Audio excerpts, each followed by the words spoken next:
మనుషులలో 2 రకాలు ఉన్నారు. నెంబర్ 1 ఏంటంటే కష్టజీవి. వీడి జిందగీ మొత్తం కష్టమే ఉంటుంది. సుఖం సంతోషం ఏమే కానీ ఉండదు. నెంబర్ 2 వీడు తీరిగ్గా తిని తాపిగ్గా తిరిగేవాడు. వీడి జిందగీ సూపర్గా ఉంటుంది. ఎంత ఎక్కువ మాట్లాడుకున్నా కూడా తక్కువే దీని గురించి. ఇప్పుడు నెంబర్ 1 వీడు ఏంటంటే వీడి జిందగీ మొత్తము కష్టపడాలి, సంపాదించాలి, తినాలి, కష్టం కష్టం కష్టం కష్టమే ఉంటుంది.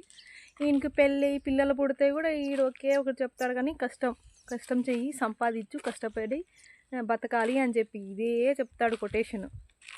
వీడికి ఏదంటే పొరపాటుగా ఏదైనా ఎమర్జెన్సీలో అవసరం అయ్యి 1000 రూపాయలు అడిగితే కూడా పక్కన వాళ్ళు అప్పు ఇచ్చే వాళ్ళు ఎవరు ఉంటారు.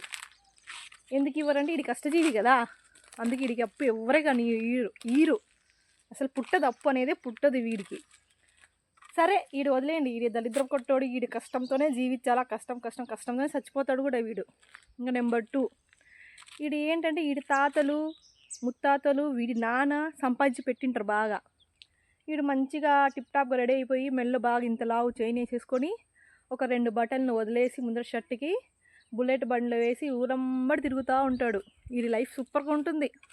ఇది ఏం పని చేయడు, బాగా తిరుక్కుంటాడు, ఊళ్ళమ్మడి తిరుక్కుంటా బాగా సిగరెట్లు బీడీలు తాక్కుంటా బాగా బీర్లు తాక్కుంటా ఈ లైఫ్ బాగుంటుంది. వీడికి అప్పులు కూడా బాగా పుడతాయి. ఎందుకు పుడతాయి అనుకుంటున్నారు? అప్పు వీడి తాతలు వీళ్ళ నాన్నలు ఆస్తి ఉంటుంది కదా, దీన్ని చూసి అప్పులోళ్ళు కూడా బాగా అప్పులు ఇస్తారు. అది రోజు డైలీ వడ్డీకి ఇస్తారు ఈయనకి. వీడి జాతకంలో వీడు సంపాదించాలా తినాలా అనేది ఏముండదు, ఉద్యోగం కూడా అవసరం ఉండదు ఈయనకి. వీడు పొరపాటుకు పెళ్లి చూపులు పోతే కూడా వీడు ఏం చెప్తాడు అక్కడ, మా తాతలు ముత్తాతలు మా నాన్న ఆస్తి నాకు చాలా ఉంది అని అంటాడు. కానీ